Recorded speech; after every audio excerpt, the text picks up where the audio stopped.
With permission from the branch manager, I am ending your employment, effective now.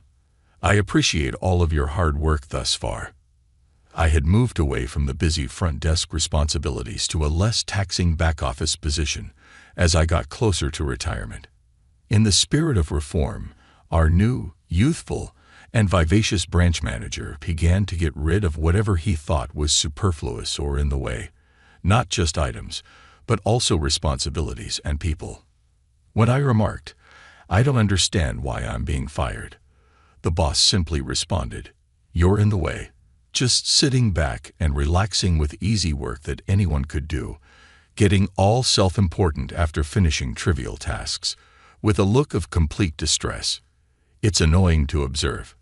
The management presented this ridiculous logic with no remorse or regard. So it's just trivial work that anyone can do leisurely, huh? I pondered. I have no other option if it's a work order.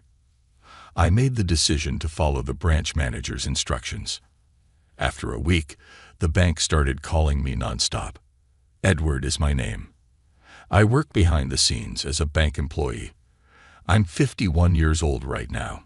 My employment now mostly consists of performing various secretarial jobs and occasionally helping loyal customers, as I have moved away from the hectic front desk position.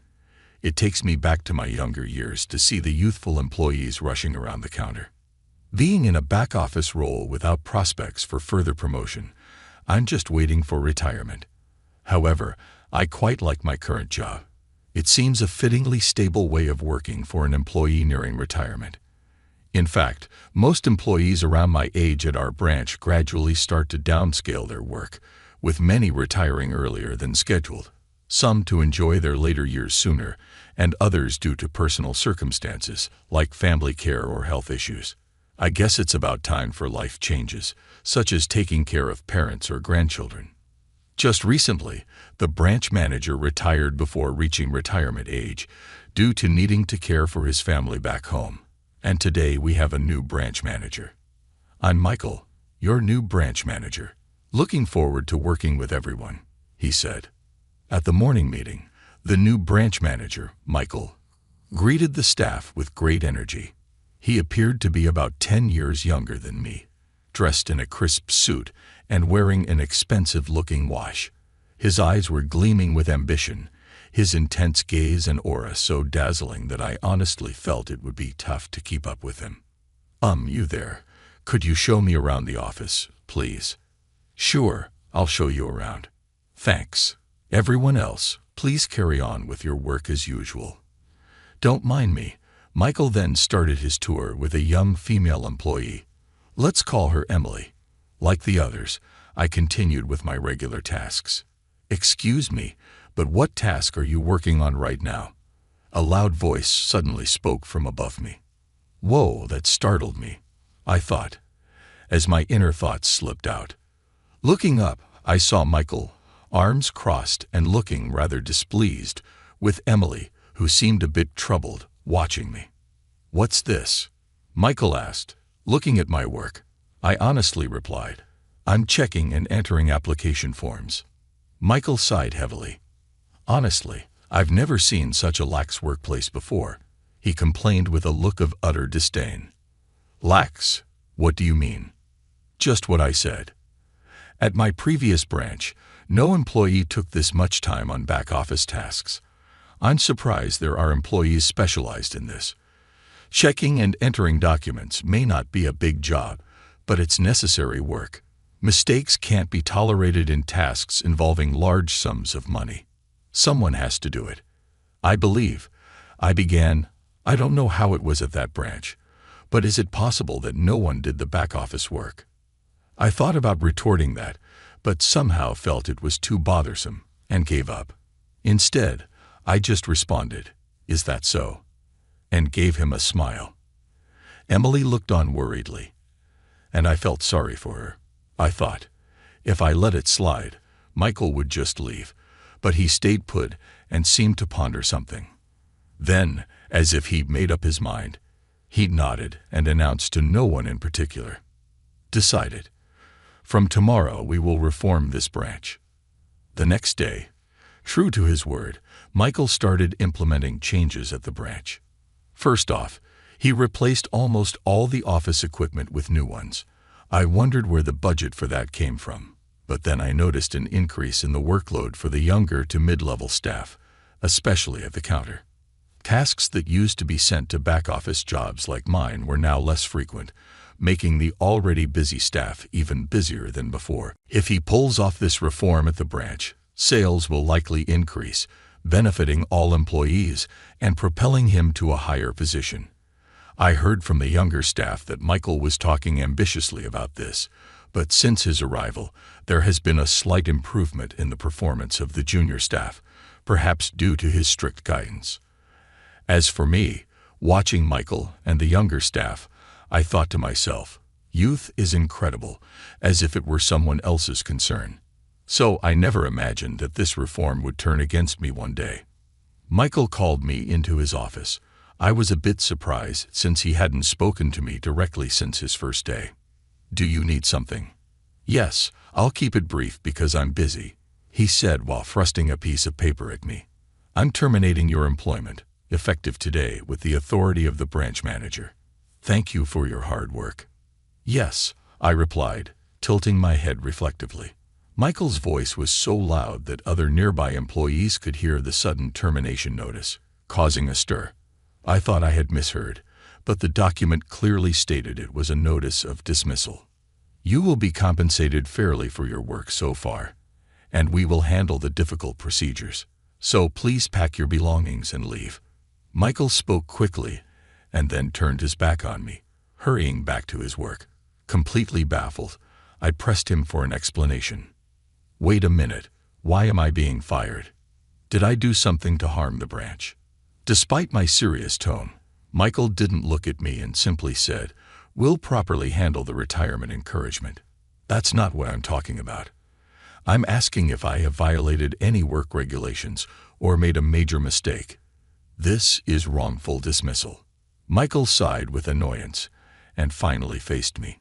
"You violated the duty of diligent service. Bank officers and employees must be aware of their public mission and strive for fairness and efficiency in performing their duties as the regulations state.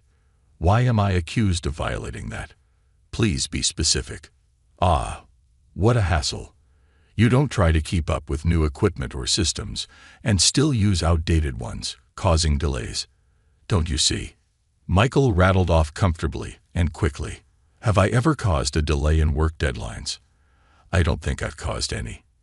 It's a waste of time when young employees have to teach you how to use new equipment or when they have to wait for your confirmation, disrupting smooth operations." "That's quite a far-fetched accusation," I said, anger seeping through my words.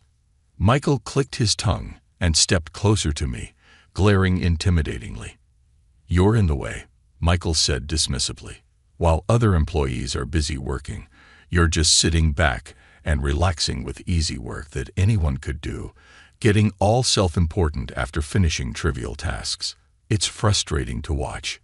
It seemed like Michael wasn't even trying to hide his malice anymore, speaking recklessly to someone older than him. "I'm neither relaxing nor arrogant. So, you're saying you want to fire me, not because I'm causing losses to the branch, but because you find me annoying." Confronted with Michael's irrational logic, I somehow became calm and stated, "Think whatever you want. Layoffs for staff restructuring aren't uncommon. When the time is right, we can hire capable young employees. Termination without a rational reason is an abuse of authority. Moreover, the back office work assigned to Edward by the previous manager is supposed to continue this term." Emily, who had been watching us argue, spoke up timidly. Following her, other employees started murmuring, "Yeah, it's an abuse of authority." Then, as of now, I declare back office work abolished. Michael shouted, not caring who heard. It was lucky that there were no customers around after hours. "I'm the current manager. The previous one might have tolerated it, but I won't have incompetence in my branch. If anyone objects, they're fired too. There's plenty of replacements." The other employees quickly looked away.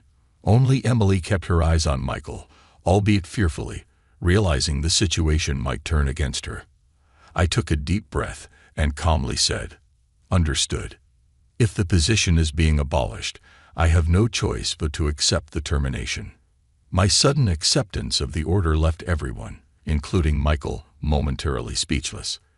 However, let me advise you, everything said and done here has been heard by the other staff. Everything. So please have no regrets. Regrets? What are you talking about? Michael responded. I'm glad you understand and accept it. It really helps me out, he added. That ended our conversation. I packed my things and finished the minimal handover that day. Leaving the bank where I had worked for over 20 years in such a manner was deeply disappointing.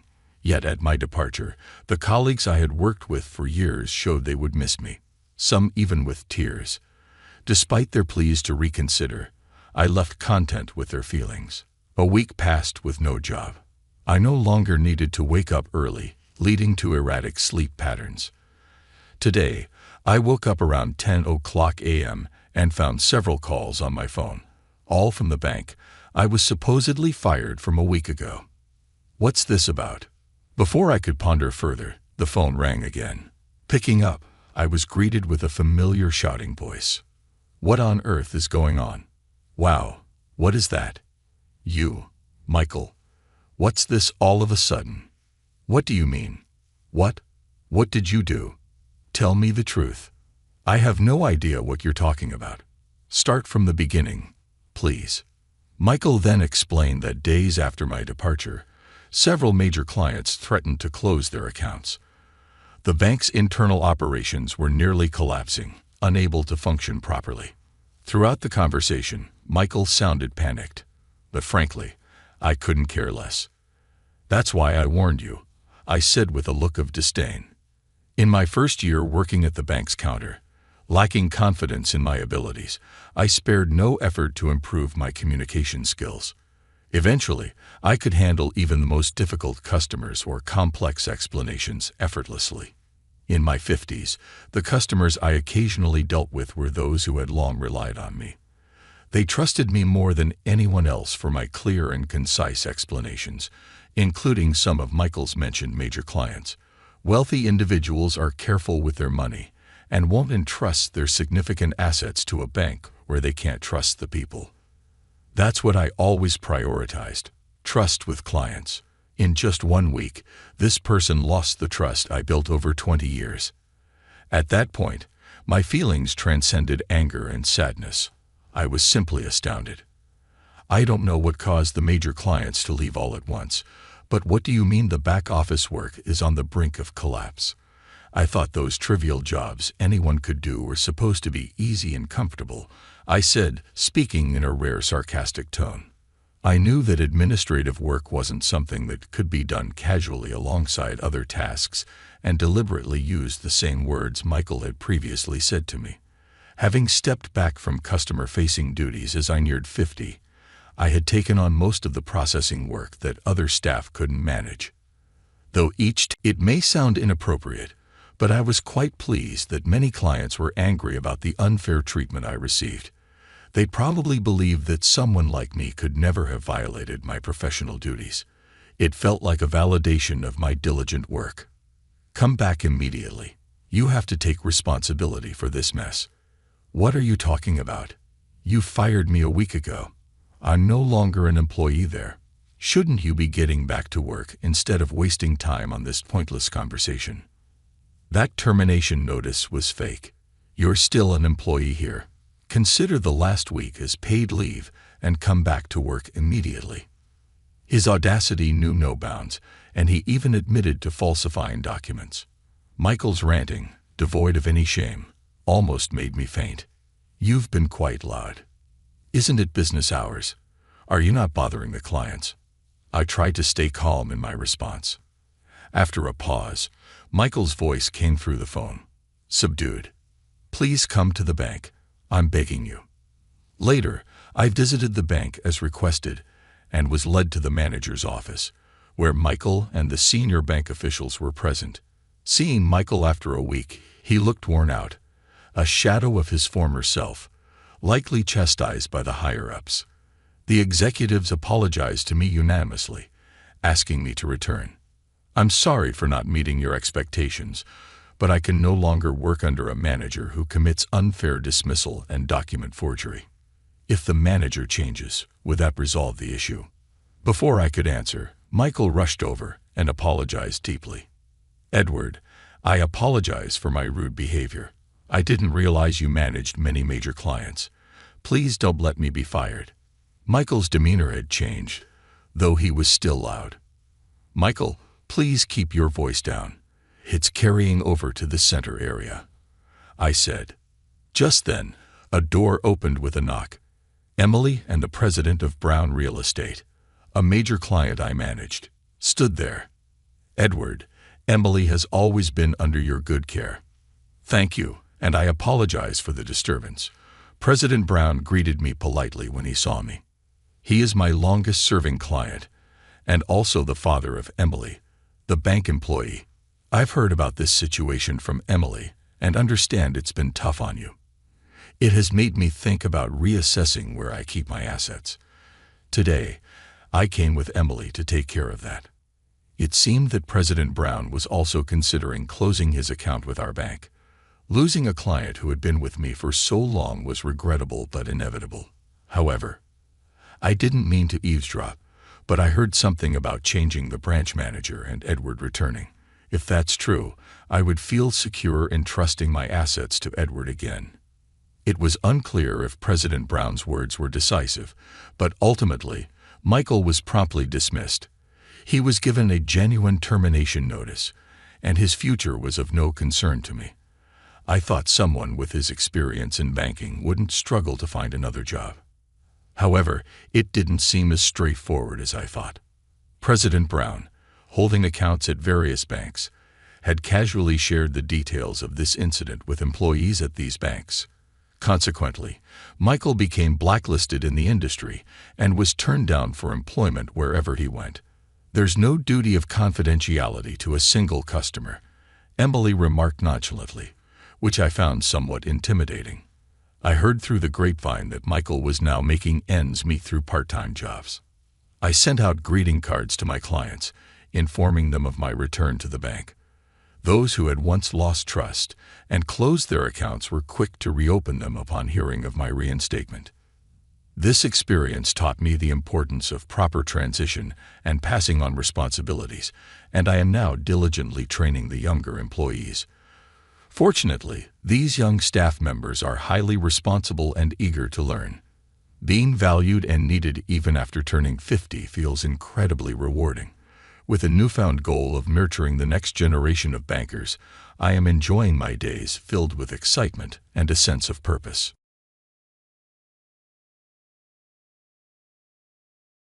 This is how you keep your pool fresh. Brandon, the client, hurled beer at me. His personality was the worst. I've had enough of the people from his company throwing beer at me. How much more bother must he give us before he's satisfied? Our organization experienced a difficult period as a result of Brandon, and the staff members he deceived were also facing difficulties. I was always so angry thinking about Brandon, how self-centered. I made the decision to avenge him. Then the deal for $200 million is off, effective immediately. I held my phone up to make sure he could clearly hear the playback because he appeared perplexed. After hearing the recorded words, Brandon's demeanor completely altered, and he began to apologize. That being said, I ignored him. Whatever he said, I was not going to forgive Brandon. Alex Johnson is my name, and this year I will be 32. I am the CEO of a firm that manufactures high-end watches. My business has expanded quickly since we had great success with our own line of timepieces. I'm happy with my employment, even though it's a difficult profession that also pays well. My interest in this work stems from an event that happened in my early years. My grandfather was a really special man, and one day his big old clock broke. Since he was a young boy, my grandfather has held the clock in high regard. He attempted to restore it by taking it to a few different repair shops, but sadly, his efforts were unsuccessful. It was too old, and in the end, nobody could fix the clock. I wanted to fix the broken clock after seeing my grandfather's dejected expression. I'll become someone who can fix any clock when I grow up. Is that accurate? You're sweet, Alex, but I'm not in any danger. Follow your own aspirations. After a few years, I found myself employed in the watch business, but I was never able to fix that old clock, so it now peacefully rests in a corner of my home. One of my greatest regrets is that I was unable to show my grandfather the working clock once more after he passed away when I was 20 years old. It was not quite noon. I was heading to the reception area, having just left the CEO's office. Along the way, I noticed worn-out workers from various departments conversing in the hallway. Scenes like these were becoming routine for the organization. Employees from different departments wouldn't normally interact much, but because of the staffing shortage, this was now a common occurrence. All of this occurred as a result of the termination of one employee, Brandon, a few months prior, for deceiving multiple coworkers and forcing them to resign. An attractive man in his 50s, Brandon constantly showed off his wealth with elaborate watches and ties. His attitude at work was much worse than that of other employees, which resulted in his termination. But after he was sacked, Brandon assured some of our brightest workers that he would give them greater chances at other businesses. Consequently, a number of workers accepted his word for it and departed the organization. Due to the significant staff shortage that resulted, several employees were forced to take on extra responsibilities from other departments. After a long trek, I sighed when I reached the reception area. It appears that the client I was meant to meet with at this time has not yet shown up.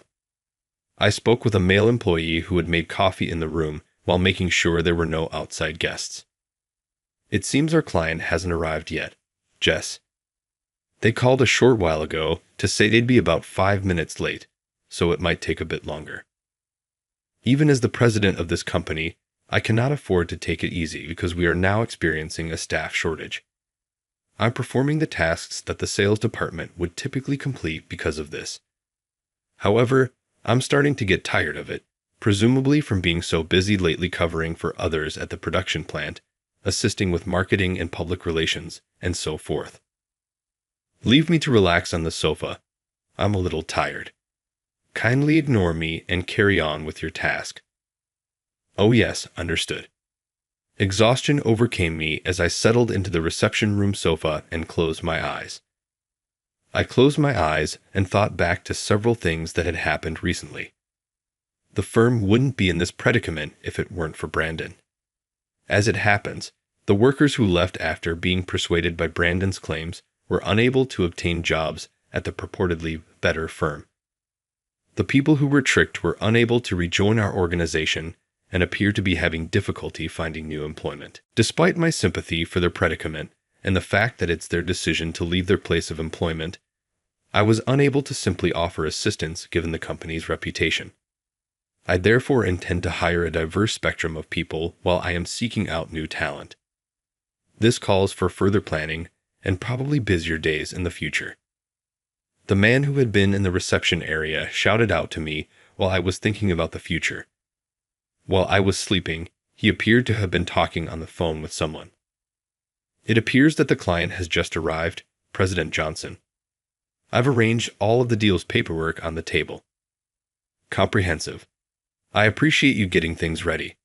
We're really busy, so it can be difficult, but persevere until we can bring on some more employees. Yes. A few minutes later, the client showed up in the room after the employee was sent off with a perceptive response. I got up from the couch to say hello, but something stopped me. I was not anticipating the man who walked in, despite his flashy attire. The man with the gold tie was showing off a high-end watch that he was wearing. In addition, his wallet, which was visible through his open briefcase, was obviously a fancy brand, and his tie included an unusually huge gemstone.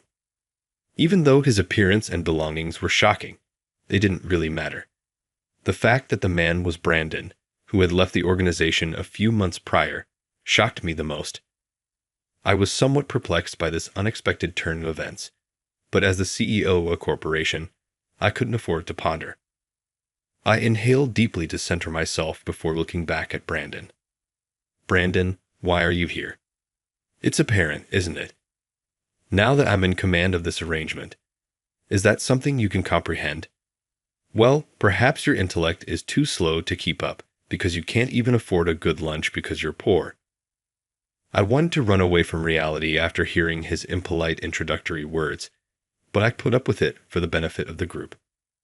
Maybe this would be easy for someone who eats steak every day because of his wife's money, but it was a little difficult for us common people to understand. Is that meant to be ironic? Poverty, it seems, makes even the sting of defeat seem insignificant with a sneer. He has been looking down on me and calling me poor, maybe since I showed up when I fired Brandon with a raggedy towel. Putting that aside, I needed something to wipe off my perspiration that day because the air conditioning wasn't working properly. It was simply something I carried with me to get through the intense heat until the repair service could come. However, I never imagined that would be enough to earn me the title of poor. He must have thought that I was really impoverished and could not even afford to eat tomorrow. Brandon appears to think of himself as wealthy, unlike me. Using his wife's earnings, he indulges in luxury, purchasing new cars and having steak for breakfast. It appears that he used to brag to his coworkers about these kinds of activities. Even though it's his wife's money, he doesn't appear to be ashamed to boast about it. Thus, in a low voice that Brandon didn't appear to hear, I said, "It's not like you earned it yourself." "What was that? Have you made any comments?" "No, it's nothing." Taking a casual step inside the reception area, Brandon settled down on the couch. He leaned back, crossed his legs, and signaled to me to take a seat. I retreated to the sofa because I was exhausted. I couldn't just stand there the entire time, but I also couldn't have a peaceful conversation with Brandon. "A long time has passed. I've been missing your face for months," he murmured. To keep from getting angry, I had to approach this like I would have a nonverbal child, with patience, not like I was interacting with another person. "Are you doing sales work at your new company, just like you did here?" I inquired. "Yes, I'm enforcing discipline there in my capacity as a manager. I've been able to work more freely because there aren't any rule sticklers here." There was no hint of regret or repentance in his statements. I'm sure he's still behaving selfishly at his new job. This gave me confidence that firing him was the right move. Had someone such as Brandon stayed on staff, it would have contaminated the organization and impacted other employees as well. Yes, it was a wiser decision to fire him sooner rather than later. But I never would have guessed that he would lie to other workers and hurt the firm so badly. In addition, what about the other people that departed at roughly the same time as me? Had they returned to your business? He asked, sounding a little innocent. I shook my head, forcing the ache I was feeling to subside. Obviously not. It's not as easy as firing someone and then hiring them again. That's right, he said with a sly laugh and a supposedly amused hand clap. I had absolutely no idea how Brandon was feeling. I opted to move on to the main topic after asking what I wanted to know and not wanting to go into any more personal conversation that might distress me. Let's switch gears then and move on to the discussion about our deal. We then carried on with the business talk after that. He commented, "You look pretty tired," as we were coming to an end of our talk. He was looking at me closely. I am aware of the shortage of employees. It has to be difficult. Seeing the CEO of my old company in this state makes me sad. He smiled mockingly as he departed the reception area, despite his statements. I beat my fist against the table in front of me out of frustration. Brandon most likely came to see how the business was doing. To come here, he must have had someone else trade places with him. I felt nauseated at the idea of his malice in combining personal grudges with business. I got back to my flat around midnight after work and went straight to the antique clock in the corner. I took some items from my family's house, where I used to live before moving out on my own, to make me feel less homesick. It comforts and reassures me just to gaze at and touch these cherished childhood pieces of furniture. Upon closer examination, I saw stickers from candy wrappers put on them and lines marked with a marker representing my development spurts. Observing these remnants of my former existence brings back memories of my parents, who observed my development, and my mother, who would always buy me candies on her way home from the store. Once I had indulged in a little nostalgia, I looked at my grandfather's old clock. With the exception of the antique clock, which is the only piece of non-functional furniture I brought, the clothing and table are all in working order. It no longer serves as a timepiece and is now just there in the room's corner. I attempt a lot of different ways to fix it when I have time to spare, but it stays still. When I touch the ancient clock, my grandfather's boyhood memories rush back to me. I can think back on my life and how I've lived it when I look at this clock and consider time. Actually, in what way? Whether I've lived a life I'm proud of, if I've made worthwhile use of my time, and so on. The best thing about clocks, in my opinion, is that they allow you to take stock of who you are. My grandfather had a soft way of gazing at the clock, and I adored him for it. These recollections gave me hope, and I was inspired to tackle tomorrow with newfound vigor. I heard my cell phone's ringtone while I was getting ready. It was an email sent by a company employee. The year-end party of the corporation was referenced in the content. The location appeared to have changed somewhat from the previous year. It appears that Brandon's workplace is close to the new location. I instantly replied to the email after shaking my mind to get rid of any bad ideas. It appears that I had gotten another email from someone in the sales department during that period. Upon perusing the contents, I couldn't suppress a shocked outburst. What a scandal this is. The email described a scandal involving a business that we had thought to be a trustworthy partner. In situations like this, my firm's course of action is obvious. Cooperating with a company that is involved in a controversy should obviously end right away, as it could endanger us. Still, I had a hard time believing that such an act had happened. I gave someone from the relevant company a call. This company was a major commercial partner of ours. It was a retailer of luxury watches. It was a business that had never previously produced any significant problems. Emily, I think, was in command. Emily, a lady in her 50s who was renowned for her honesty and earnestness, was in charge of our commercial transaction. I have had a few encounters with her as well, since I have been filling in for the sales department. One day, when Emily was working in our reception area, a worker who was making coffee passed out. I was unable to move right away due to the numbness in my leg, but Emily graciously offered to handle things in my place. I therefore found it difficult to accept that a business employing someone like her could be connected to a controversy. She said that a new hire had embezzled corporate monies and given them to a shadowy organization. Although they have a strict hiring procedure normally, this person was employed by a temporary employee, which gave the company access to someone with a questionable background. I couldn't hold it against my firm because we're going through a similar problem with replacements right now. Emily and I then had a lengthy conversation before hanging up. It's amusing in retrospect that this episode would eventually lead to revenge against Brandon, demonstrating the capricious nature of fate. It was already several weeks later. It was now the day of the year-end celebration, and I was seated at a corner table inside a bar. I had just completed looking over the list of attendees. It had been an hour since the beginning, and the staff, now intoxicated, were having a good time. A few had departed early because they had other commitments or were feeling under the weather, so the total was slightly smaller at first. I was concerned because I remembered a worker who had passed out in front of the bar the previous year from heavy drinking.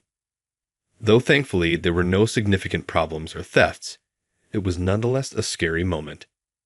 It could be a good idea to look about to make sure nothing similar happened. I said to a secretary nearby that I was going outside. Then I got a towel fast from the secretary. It's a little uncomfortable, but that's because there's a potential that an employee who passed out on the street could throw up after being lifted up. Handling that kind of issue was problematic the previous year. But somewhere along the line, the towel became a little dirty, possibly from touching something. The secretary saw this and offered to bring another, but I turned her offer down. It's just a tiny spot on the corner, nothing to worry about. This towel should be plenty for someone who can't control their alcohol intake to the point of passing out on the street. I'd discipline any employees seen acting in such a way, but I wouldn't go so far as to fire them for it. In the cool night air, I thought back on the previous few weeks as I walked out of the pub while the secretary observed. The environment in the company was beginning to stabilize as the new staff settled in. There was less of a likelihood for significant problems to occur because there was no need to multitask between departments. At the year-end celebration, I was taking advantage of the unique chance to relax when I ran into someone I didn't want to see. The individual I had reconnected with in the reception area weeks prior stood in front of me. "Hey Alex, what are you doing here?" Brandon had come out of one of the local bars. Maybe his employer was hosting a year-end celebration as well. I wanted to shake my head in dissatisfaction at this coincidence. It appeared like he wouldn't let me ignore him and walk past. Talking about which, this is when your company does its year-end celebration, right? We follow suit. Is that accurate? Then why don't you go back inside? Stop acting that way. I just witnessed one of your workers collapse next to a neighboring fence. His remarks drew my attention, but I really wanted to cut the conversation short and walk away. Is that really true? Obviously. Will you not search for them? I looked at Brandon's smug, booze-stained face. I couldn't ignore it, even though it sounded completely suspicious. All right, thanks for letting me know. No issue. After all, we were employed by the same business once. I chose to search the neighborhood, reminding myself that I was doing this to protect my staff. I spent 10 minutes or so looking around carefully, and I could not find anyone who looked like our crew. Though I hoped the drunk employee had sobered sufficiently to return home, I was worried that they might have been engaged in an incident. Though I was reluctant to pry into their personal lives, I thought about giving those who had already departed a call to see how they were doing. That was when Brandon came over to me once again while carrying a beer mug. He stumbled over to face me, clearly drunker than before. I was back in front of the pub where Brandon had been before I realized it. Stumbling over to me, Brandon pointed and laughed. Oh, you really gave it some thought. That was clearly untrue. It seems that I had been tricked. A wave of rage was causing my fists to shake. Stop making jokes. I'm now really upset. Aren't you already furious? Fits you perfectly. Why do you have a soiled towel in your hand? Did you not find anything more tittier? You must be very poor. Huh. Regardless of my level of rage, I knew better than to use force. I was attempting to control my fury as I looked down as something cold flowed over my head. The beer that Brandon had been holding minutes earlier was the golden liquid. That's right, Brandon scoffed. Then Brandon pulled me into a tavern in the area. I got dragged so hard and collapsed into the pub. Glancing up, I observed that the place was crowded with middle-aged guys wearing suits, creating a loud commotion that flushed their faces. Brandon struck up a conversation with them. Come on over here, have some drink. This guy has too much conceit. Even worse, he dared to terminate me from my previous position. These were probably employees of the company that Brandon worked for. The men inside the tavern began to swarm around, grinning, in response to Brandon's call. They turned their beer mugs over in their hands, spilling the contents all over me at once. I got up, beer dampened, one after the other, feeling sorry for the confused bar owner. It was unlikely that Brandon and his gang would bother to mop up the mess on the floor. I apologized to the owner of the tavern and turned away from Brandon and his company, not even looking at them again. If I continued to witness their shameful actions, I might lose the will to resist hitting them. Brandon sneered, "This is to freshen up your poor-looking self." But I finally lost it shortly before I left the pub when I heard a mocking voice. I turned to say one more thing to Brandon. Then the deal for $200 million is off, effective immediately. What? I made the decision to drive Brandon to the brink of despair since it appeared like he was asking for his own demise. Standing there with his beer mug empty, Brandon swore foolishly at his own incapacity to realize how serious things were. I explained what I said in detail. The agreement is nullified. What topic are you discussing? My business and yours don't have a similar agreement. Is that accurate? How is your wife's business doing? No way. I had verified that the email from the year-end celebration was really from Brandon's wife a few weeks prior. I had heard about the scandal started by one of Emily's workers during that call. So as to save us any hassle, she begged me to get out of the $200 million business transaction. She gave the impression of being a real and decent person, despite her husband's actions. Benefits must always be taken into account in business, yet since humans are involved, emotions cannot be totally detached. I was conflicted about the circumstance and thought it would be unfortunate to break off our relationship. That's what I told Emily over the phone. Since you weren't the one who caused the scandal, once the commotion settles down, we'll look for the right time to resume our business deal. Even though I had to uphold the honor of my firm and sever relations right away, I made a commitment to pick up where we left off. However, the individual in front of me had never heard of such a discussion. I put an end to my memory and, speaking quietly, invited Emily there to explain the current circumstances. I also asked her to tell her spouse the truth about the circumstances. I aimed my phone speaker at Brandon. Pal, Johnson is correct as president. My company won't be able to deal with anyone for a while, so I was going to tell you later. It appears that we will be experiencing hardship for a while. I apologize. Brandon was stunned for a few seconds after hearing this, and then his face became pale. No, it's not possible. I take it you're kidding. Are you not attempting to mislead me? How could I make a joke about this kind of thing? Is this actually happening? When Brandon realized how serious things were, he shook and went to his knees, crying out to me over and over. I beg you not to end the business relationship with my wife's company. We'll be unable to survive. He begged, but none of what he said struck a chord with me. This was no laughing matter. Please, we used to work at the same company, remember?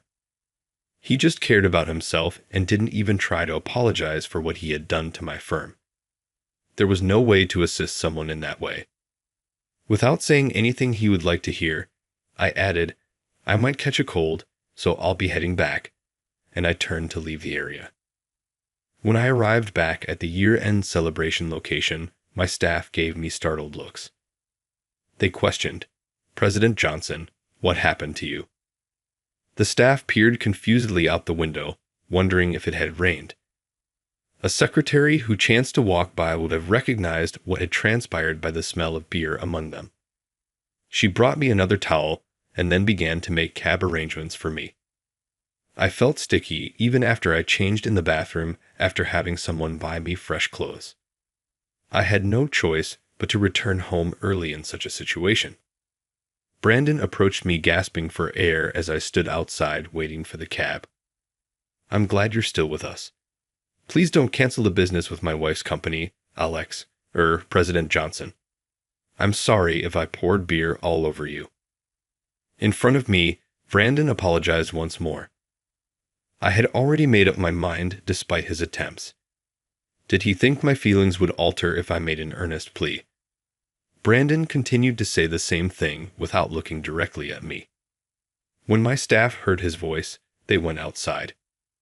What brings Brandon here? You also brought up beer before. Would you not deny that you were the one who splattered President Johnson with it? With contempt, they gazed at Brandon. This could cause havoc at the year-end celebration. I tried to go back inside so as not to disturb the happy employees, but Brandon grabbed my clothes from behind. Please stay with me. Do you intend to leave me behind? He was reprimanded by the staff as I considered my next move. It's time to stop. How much difficulties have you caused our company with your actions? You're correct. Please stop causing us more problems. Even your face was too much for us to see again. Just vanish from our view right now." Brandon shuddered every time he was subjected to the verbal assault from the staff members, who were surprised to hear such things. He looked as though he was going to say something, but all he did was tremble his lips. His shoulders finally fell, as if accepting his fate, and he staggered off. I was overcome with fatigue as soon as he was out of sight. It did not seem likely that he would appear before us again, given his condition. I grabbed a taxi home after that.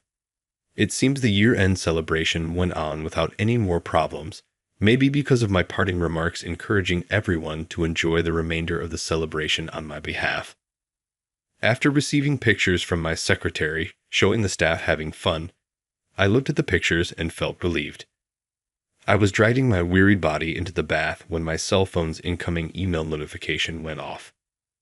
Once more, it was a message telling me that Brandon was back at Emily's house. Postponing my bath, I gave Emily a ring. "Hello, do you have a moment?" My spouse just arrived home and gave me a rundown of everything. "It appears that he treated you and your companions rather badly." She seemed eager to take responsibility for her husband's behavior. The bad vibes I'd been feeling before started to fade as I imagined her honest face. "It's all right. It doesn't really concern me. However, I apologize if he interfered with your fun year-end celebration. Everyone still seemed to be enjoying themselves. I appreciate your concern." I was not going to hold Emily responsible. "I guess our company is completely disliked by yours now." "Not at all. My colleagues and I are aware that you are not at fault. Don't say anything like that, please." "I'm grateful. It eases my discomfort, even if it is only a white lie." It wasn't a lie, I reasoned, knowing that she might not accept it. She apologized so deeply that I was unable to think negatively of her. "By the way, I've been curious about something." I tried to change the subject by asking her a question I had been wondering about for a while, because I thought it would be unfair to force her to apologize any more. I asked why the conceited Brandon and the egotistical Emily, with their diametrically opposed dispositions, became a married couple. I questioned the decision of two people with radically different personalities to get married. "Well, that actually," Emily stumbledly admitted, "we didn't decide on the marriage ourselves. It was decided by our parents. Without taking into account their personal wishes, their marriage was arranged. Because their parents were good friends and believed that their kids would get along, they planned the marriage against Emily and Brandon's wishes." I was shocked by her narrative and thought, those are terrible parents.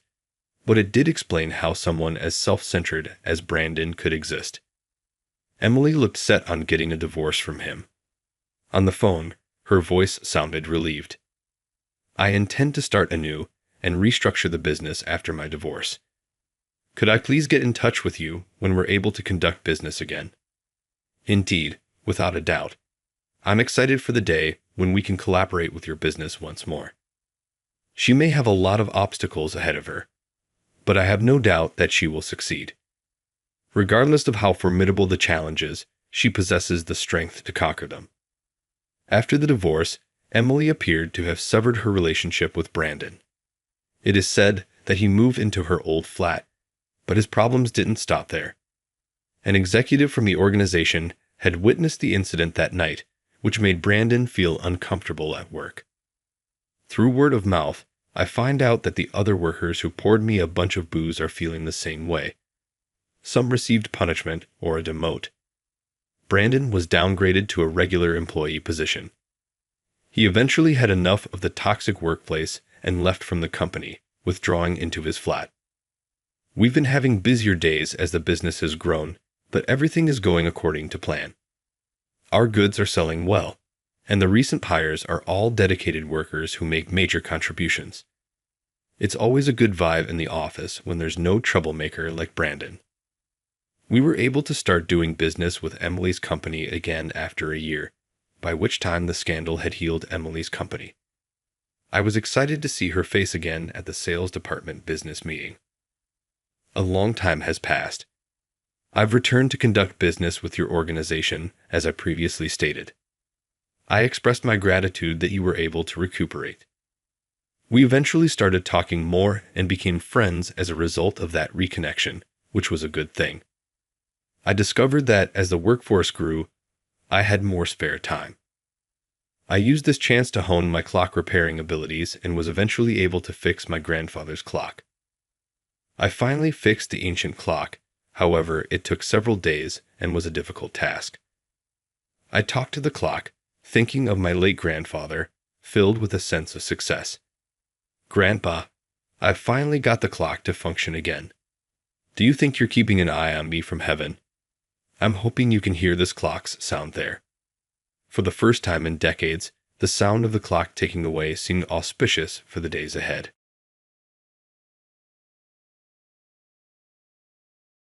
James, the CEO, would like to speak with you. He is accompanied by Michael. It looks like you're getting fired at last. I thought to myself as I made my way to the CEO's office. I guess I'm just an unlucky guy. Gloom swept over me through the elevator and the corridor. As my subordinate had mentioned, Mr. Smith and Michael, the head of the department, were present when I walked into the CEO's office. You're not a good fit in our organization. Mr. Smith said, You're fired.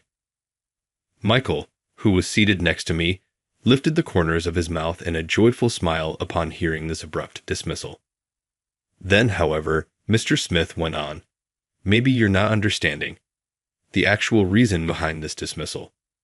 His next revelation was startlingly surprising. My name is James. I was just a regular employee of the company when I turned 37 this year. I'm originally from a remote section of Idaho, but I currently reside in a part of New York. Though it seems strange to say about myself, I've never been able to become as cool and detached as city people.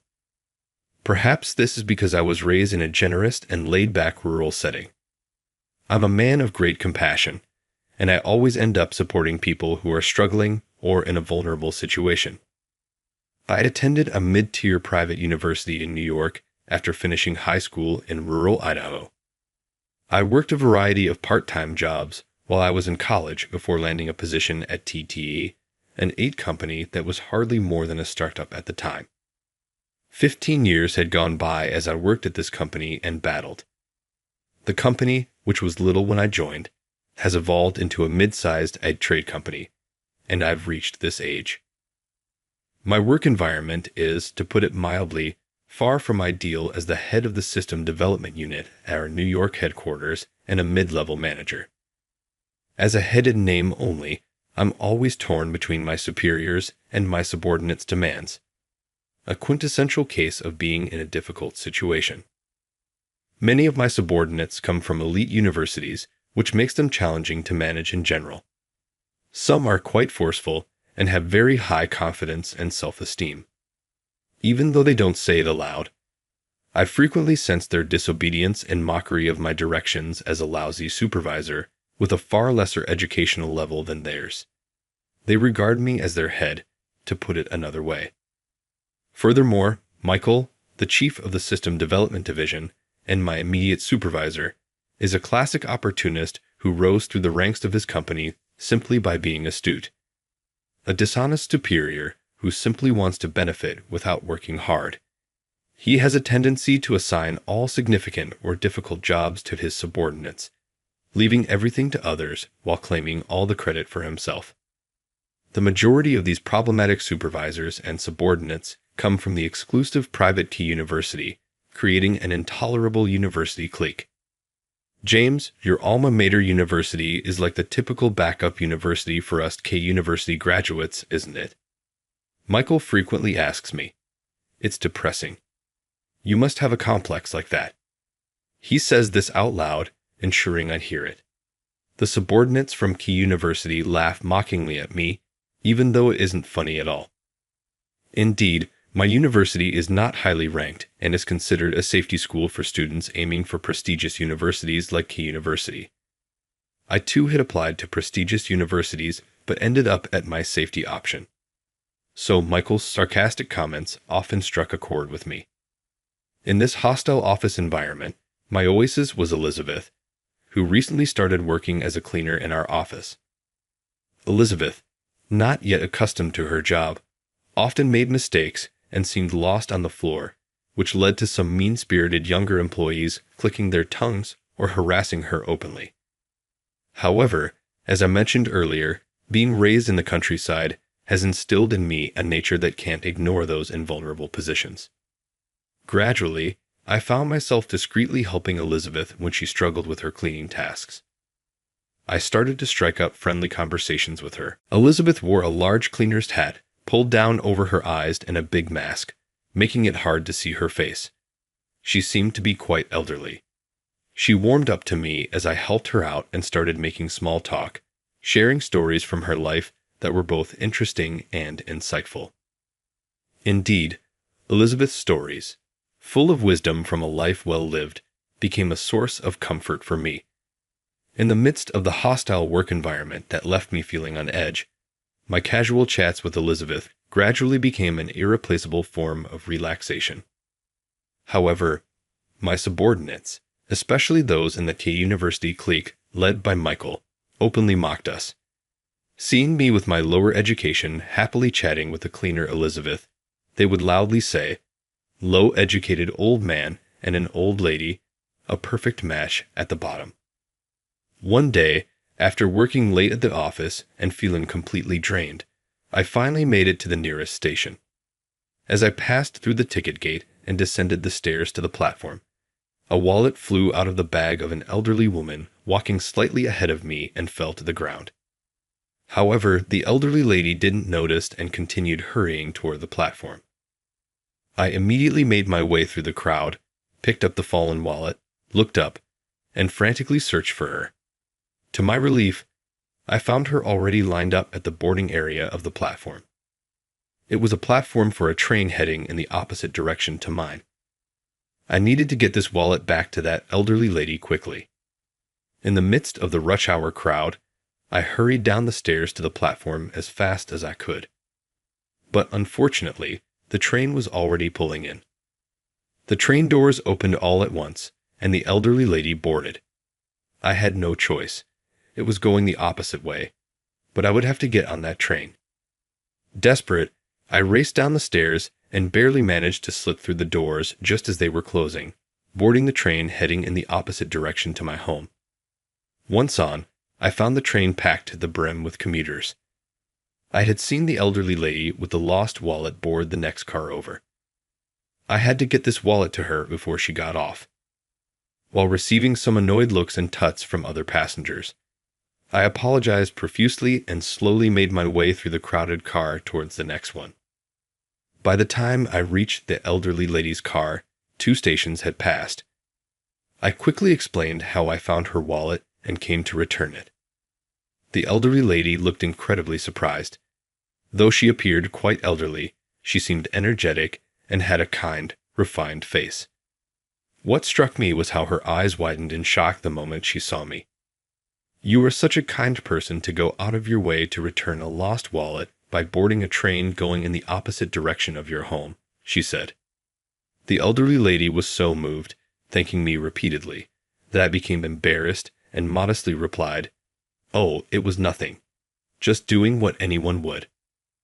Just then, as the train was stopping at the second station, I said, "Well, this is my stop," and bid the elderly lady goodbye before hopping off the train. Having taken the train in the wrong direction, I decided to wait on the opposite platform for a train going back the way I came. That's when something strange occurred to me. How did that elderly lady know I took the train in the opposite direction, despite not having mentioned anything about myself? The elderly lady somehow knew I had taken the train in the opposite direction to return her wallet. Life is full of mysteries. With a puzzled shake of my head, I boarded the train home. The next day, as I arrived at work as usual, my colleague Brian rushed over to my desk. "James, thank you so much. The proposal you advised me on last week. I presented it as you instructed, and we got the contract. This morning, Mr. Smith personally called me to commend me for it. It's all thanks to you. Honestly, I had always thought Brian was one of those who looked down on me with a bad attitude, so his sudden change took me by surprise. I had advised Brian on numerous occasions, and this wasn't the first time a deal had gone through. But it was the first time he had expressed gratitude and thanked me like this. Was being praised by Mr. Smith personally really such a game changer? Sensing my skepticism, Brian added, "Yeah, James, the reason I came to thank you is that he told me to." He said, "This successful deal is thanks to James, a competent and exemplary supervisor. Make sure you thank him properly." Watching Brian walk away, I muttered to myself, why would he? That day was just the beginning. From the next day on, the atmosphere around me at work began to change significantly. Without altering my work style or approach from the previous week, good news and results started coming my way, one after another. Specifically, one of our long-standing clients approached us with a proposal to embark on a major project together. To my surprise, they nominated me as the person in charge from our company. Having worked here for about 15 years, this was the first time I had been specifically requested for a project. In the past, even if I did high-quality work, someone else always seemed to take the credit or obstruct my efforts.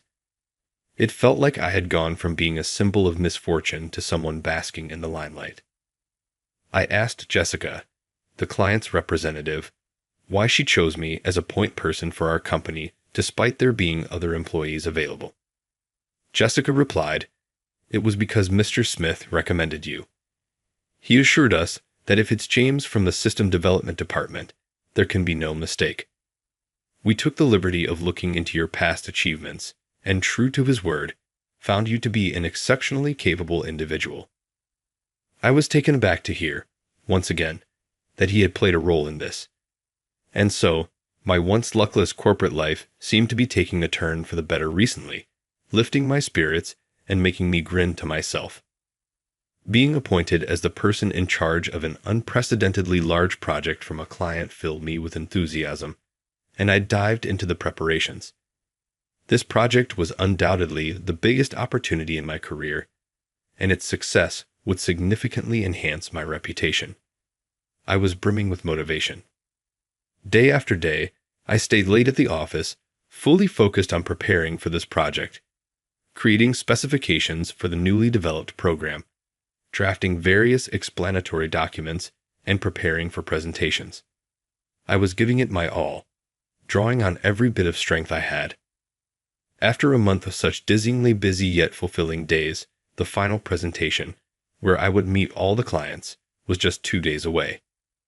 After tirelessly working through sleepless nights, I managed to complete the new system and nearly finished the specification documents and the extensive materials for business negotiations by yesterday.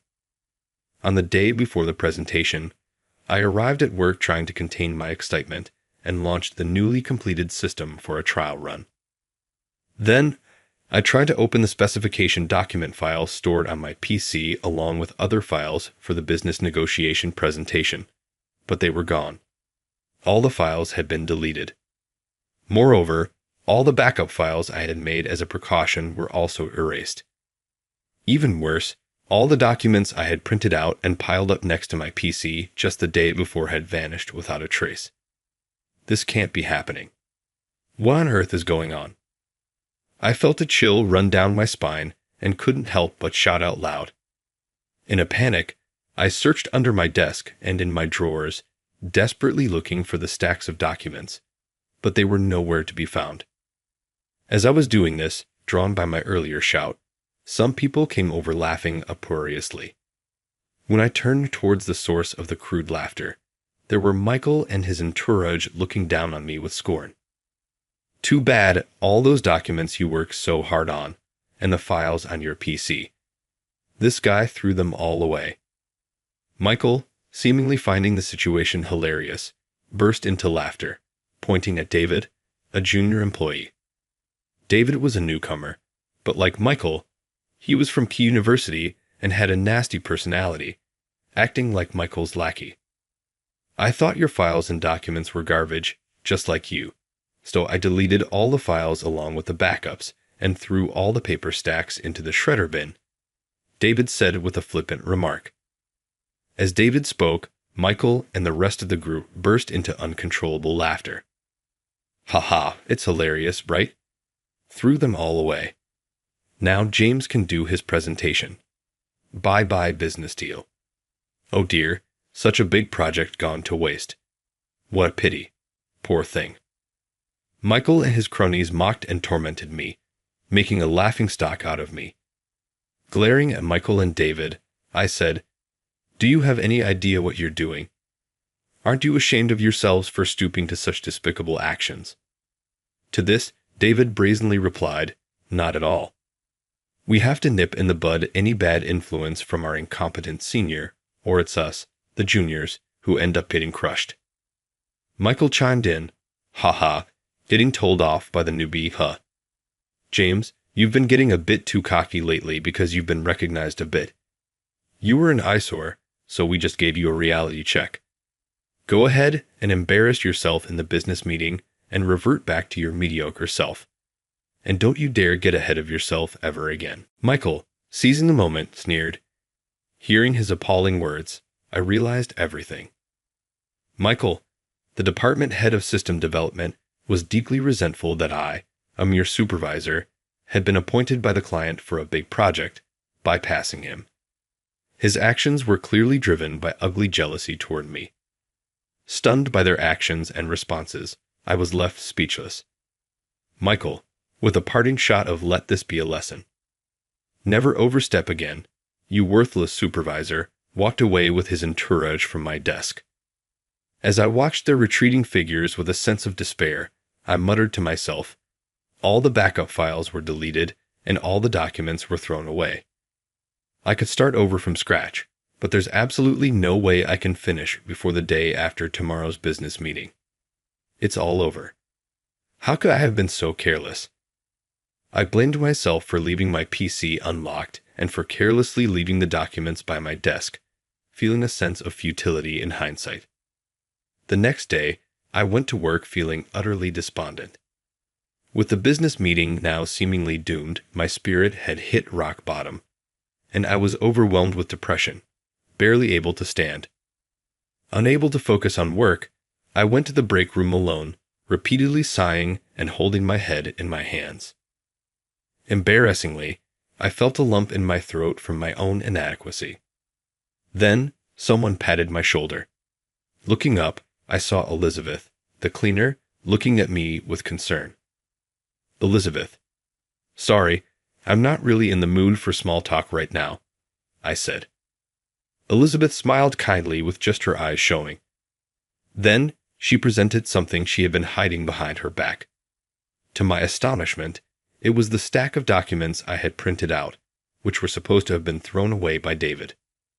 The specification documents for the new system, the materials for the presentation, and all the documents for the business negotiations were all there, intact.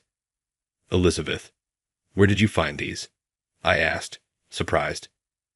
Elizabeth replied, "The day before yesterday, when I was collecting trash, I found a large stack of documents in the bin for shredding, which isn't usually there. It seemed odd, so I checked and saw they were the documents you've been working so hard on every day. I thought to myself that I couldn't let such important things be shredded, so I collected and saved them." Right there at that moment, Elizabeth appeared to me like a saint. "Elizabeth, thank you so much. With these, I can go ahead with tomorrow's presentation and negotiation. You saved me at the last minute. You're my savior, Elizabeth. Thank you." Overwhelmed with gratitude, I couldn't help but rejoice. Elizabeth watched me with a pleased expression, nodding repeatedly as she spoke. "What goes around comes around. You're my savior after all." Faced with Elizabeth's cryptic remark, I looked at her in bewilderment, only to see her chuckle amusingly in response. The following day, I was able to attend a presentation for the big project we were working on with our client. Thanks to the documents, I managed to conduct a successful presentation. The subsequent negotiations also ended in great success, leading to contracts with several major client companies. It turned out to be one of the largest deals in the history of my company. Elizabeth, thank you. The negotiations were a huge success thanks to you, I thought. I wanted to share this great success with Elizabeth, who had saved the documents before anyone else. When I happily arrived at work the next day, I was greeted by David, one of Michael's spiteful followers. David said to me with a sneer, "James, Mr. Smith wants to talk to you, and Michael is joining him. It seems, James, you are finally being let go." Still buzzing from the success of yesterday's negotiations, David's words felt like a cold shower. Just when I thought I was finally in a position to shine, my joy was short-lived. Now I was being fired. David mentioned that Michael was also in the CEO's office. Probably, Michael had framed the deletion of my files as a result of my mishandling. That must have led to discussions of my dismissal due to a supposed lack of confidentiality management skills. I guess I'm just an unlucky guy, I thought. With a heavy heart, I made my way to the CEO's office, pondering over these thoughts in the elevator and the hallway. I knocked and entered the CEO's office. Upon entering, just as David had said, Mr. Smith and Michael were there. "James, you've come. Take a seat." Mr. Smith gestured for me to sit. Then, unexpectedly, he said, "You're not suited for our company. You're fired." I thought to myself in shock, this is so sudden, and screamed internally, hearing Mr. Smith's abrupt announcement. Michael, sitting next to me, grinned with joy. Although I was prepared for the worst, the injustice of it all filled me with an unbearable sense of frustration. I couldn't help but question Mr. Smith. "Mr. Smith, I'm fully aware that I hadn't performed perfectly. I apologize. However, I have always worked diligently for this company. Isn't a sudden dismissal too harsh? Could you at least explain the reason?" Cutting off my plea, Mr. Smith said, "Hold on, James. It seems you're misunderstanding something. I wasn't talking about firing you." "What?" I exclaimed in surprise at Mr. Smith's unexpected response. "James, you're a treasure to our company. Firing you would be a loss for us. I was talking about firing Michael. You, Michael." At Mr. Smith's words, Michael was taken aback. "What are you saying, Mr. Smith? Why would you fire me, the manager, instead of this incompetent supervisor, James?" Even at this point, Michael didn't hold back his disdain for me. "It's quite the opposite. And Michael, why do you think it's only fair for you to be fired? You should know best, don't you? Come in now." Mr. Smith shouted toward the secretary's office. Then the door to the secretary's office opened, and in came Elizabeth. Seeing her, Michael was the first to react angrily. "The cleaning lady? Hey, we're having an important conversation here. Don't just barge in." Despite being yelled at by Michael, Elizabeth retorted, "Old lady? Who you think you're talking to?" With that, Elizabeth removed her mask and hat, which she never took off in public. Upon seeing her face, I couldn't help but exclaim.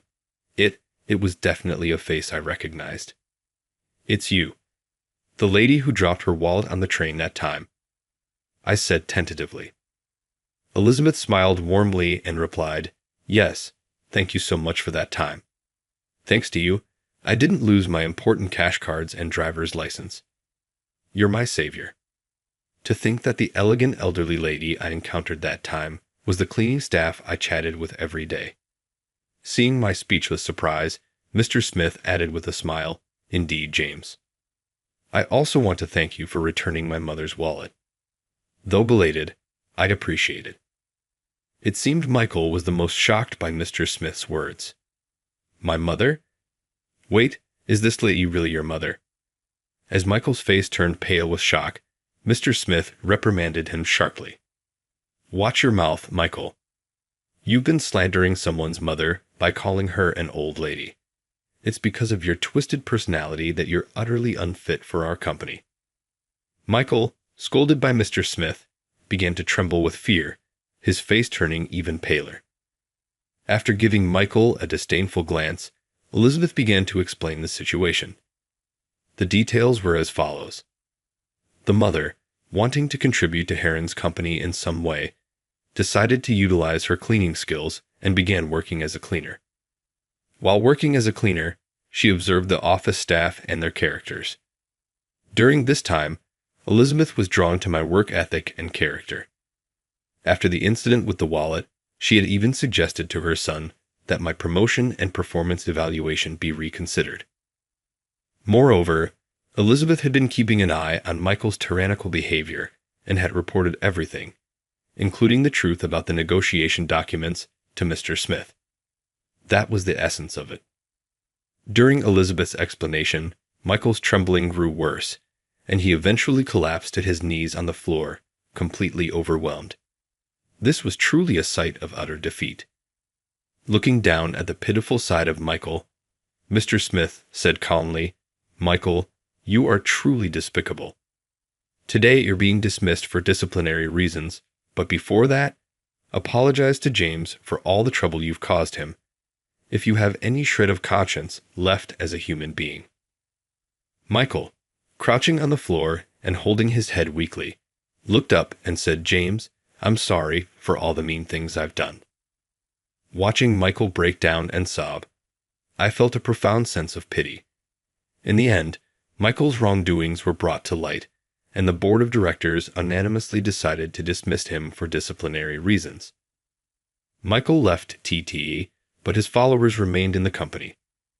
Ironically, the very next day, those who were part of Michael's faction came to me, one after the other, apologizing for their past rudeness and insults. Following these events, I was promoted to the head of the System Development Department in the next personnel change. Thus, peace returned to the department. The lesson from this entire experience was that those who extend a helping hand to others in need will find others willing to help them in their own times of need. Elizabeth repaid the favor of me returning her wallet with the significant act of saving crucial documents for a business deal. It was a true realization of the saying, "Kindness begets kindness." Half a year has passed since then.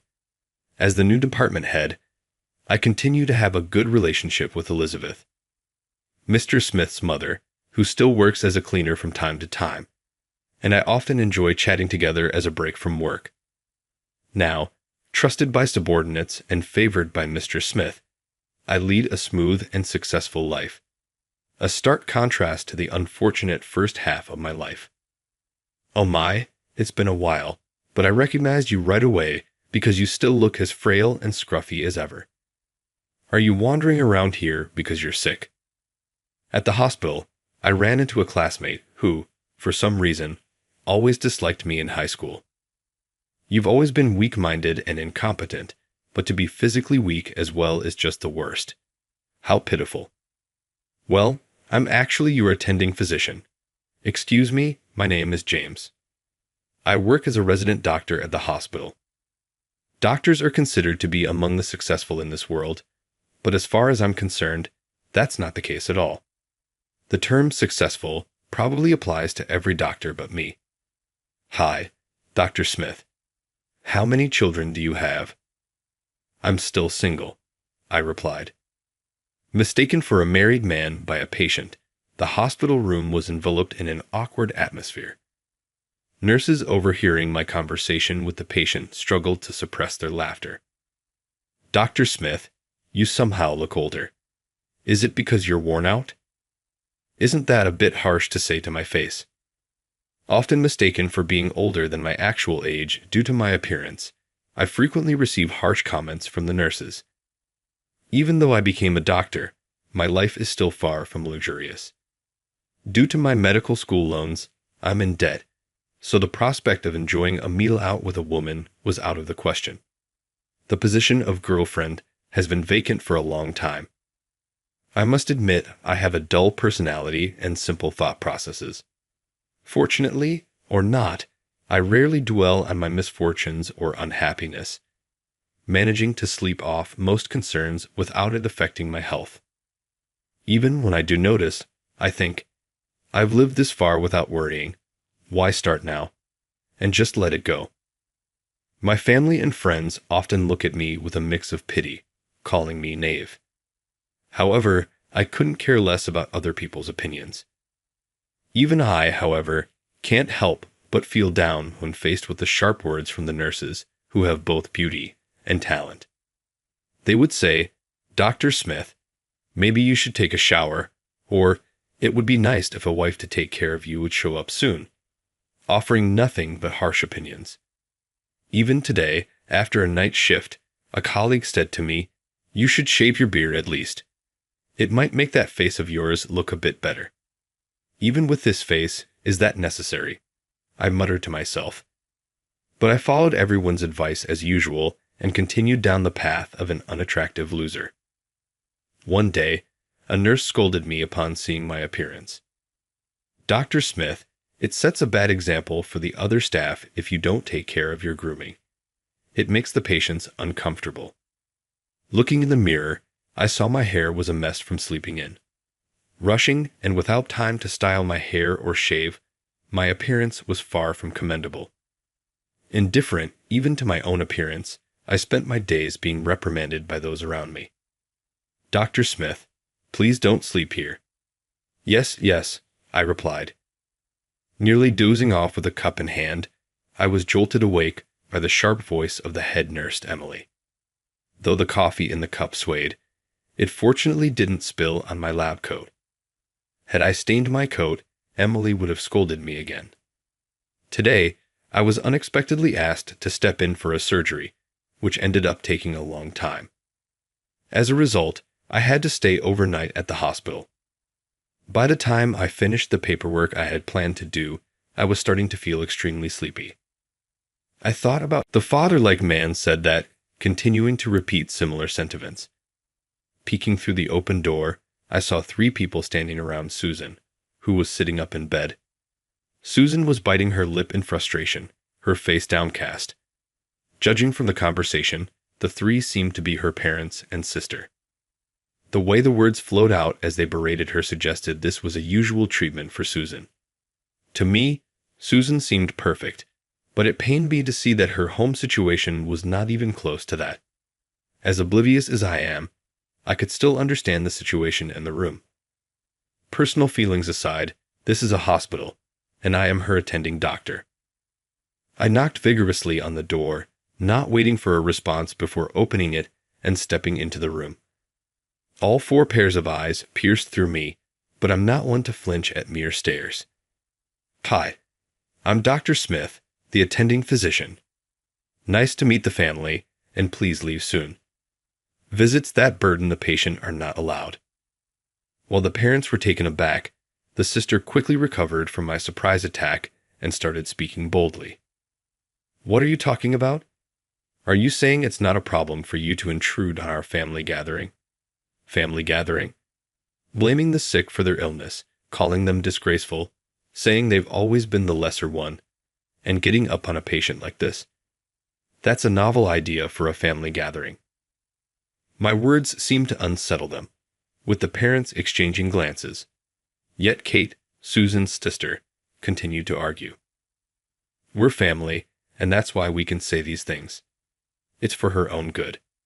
Kate, with a sticky sweet smile, was about to say more when Susan cut her off with a cry.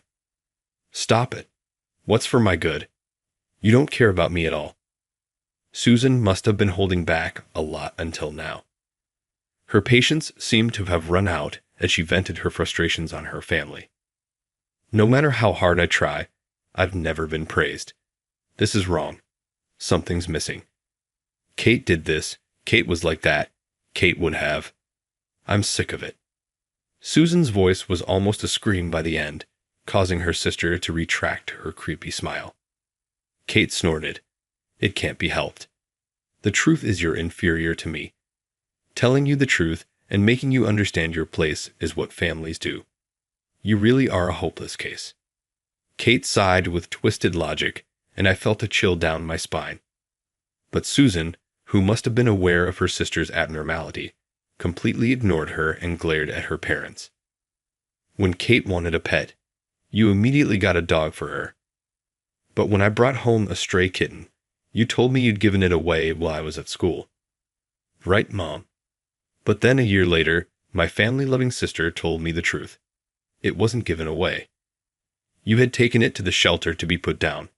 and you didn't tell me right away because you knew I'd go looking for it."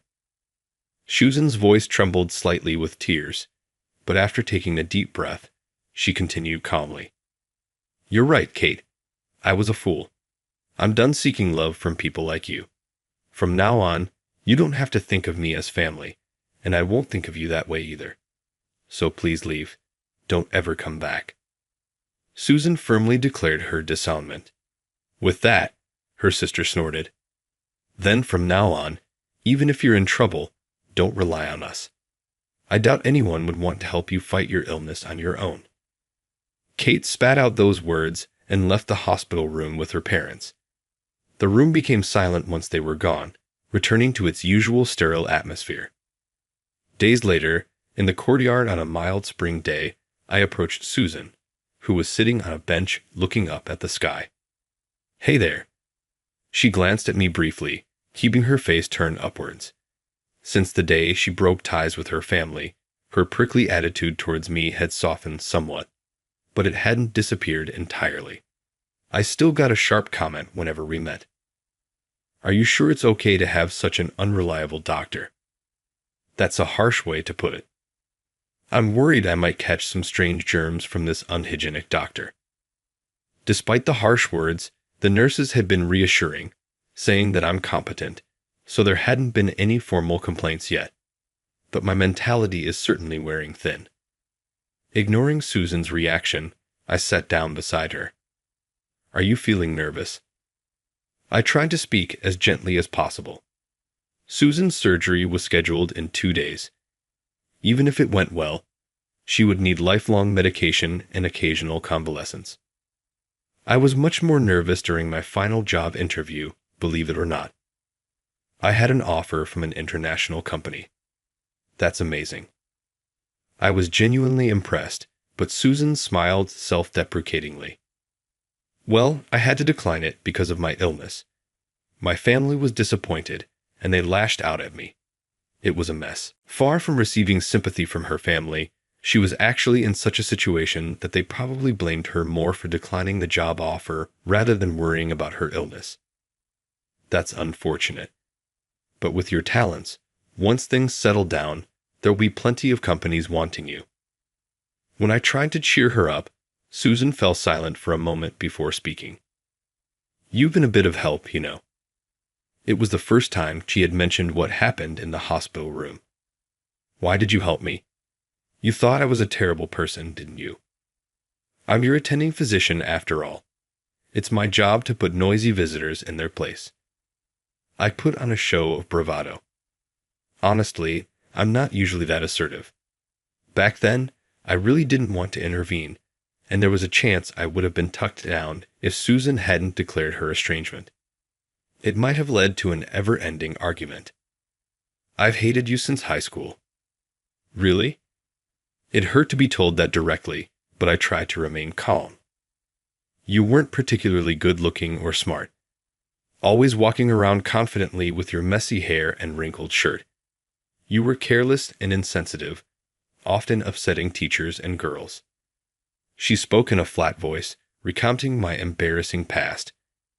I try to live without dwelling on the past, but remembering it now is cringeworthy. My self-esteem was definitely taking a hit. But you always had people around you, and you got along well with your brother, who was a year ahead. No one really spoke badly of you to your face.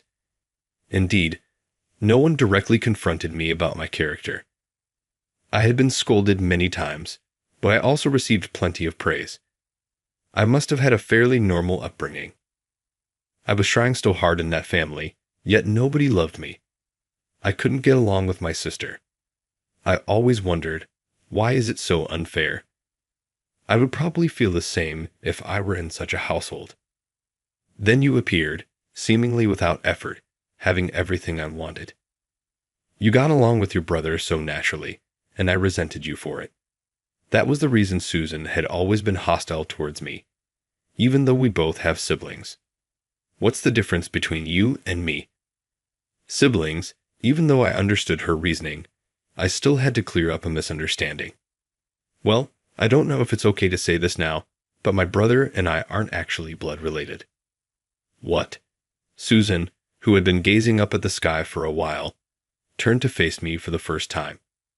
Her eyes were wide, possibly from surprise. Both my brother and I are adopted. Our parents are foster parents, and I could probably find out who my real parents are if I looked into it, but I've never felt the need to do so. Adopted. Both of you? She asked. Yeah, we have other siblings too. All of them adopted. It's kind of like a collection, but to me, they are what I call family. How come you get along so well with your brother, just like a real family, even though you're step-siblings? She asked. It wasn't all perfect from the start. We've been through a lot, but overcoming those challenges, we've built a bond stronger than that of real brothers. I had no idea about any of this back then. We weren't exactly in a position to share such stories, you and I. For those close to me, our family story was well known, but for Susan, who was unaware, it must have been quite a shock. After hearing my story, Susan looked down, her expression filled with deep thought. I'm really the worst. Being in such a privileged position, and yet harboring envy without knowing the full story, taking out my frustrations on you. I'm as bad as they say. She suddenly seemed to lose her confidence, which took me by surprise. Hey, don't get so down all of a sudden. You're scaring me. I'm just an attractive girl. Anyway, it seemed my words struck a nerve, but it also revived her spirit as she glared at me. I'm always told I'll be fine on my own. That's what all you guys say. I'm just a woman unloved by her family or anyone else. While I felt a bit of empathy for her self-deprecation, I sighed in relief when I noticed someone in the corner of my eye. That's not true. Look, there's someone who cares about you right over there. Following my words and gaze, Susan noticed a middle-aged woman standing a short distance away. The woman, named Dorothy, had been a longtime housekeeper at Susan's home. She could be considered Susan's second mother, worried about her after her family stopped visiting and came to take care of her during her hospital stay. She's a good person. She always asks me to take good care of you. Maybe you should consider her your parent, even if you're not related by blood. There you go, saying careless things again. When I made such a casual remark, Susan raised her voice in response. Then, standing up, she quickly walked towards Dorothy. Seeing Susan and Dorothy greet each other from afar, I waved back at them enthusiastically. To an outsider, their easy and unreserved relationship might indeed appear to be that of a true mother and daughter. For someone like me, who grew up without parents, the concept of blood relation seems trivial. If there's mutual respect and affection, akin to that of a parent and child, that's what I consider family. As I absent-mindedly watched Susan and Dorothy enter the ward, the sound of the hospital's intercom system reached my ears. It's likely Emily is looking for me again. With a sense of resignation, I started walking as if to follow the two of them. I need to do my best as a doctor to ensure they can continue to enjoy their close relationship.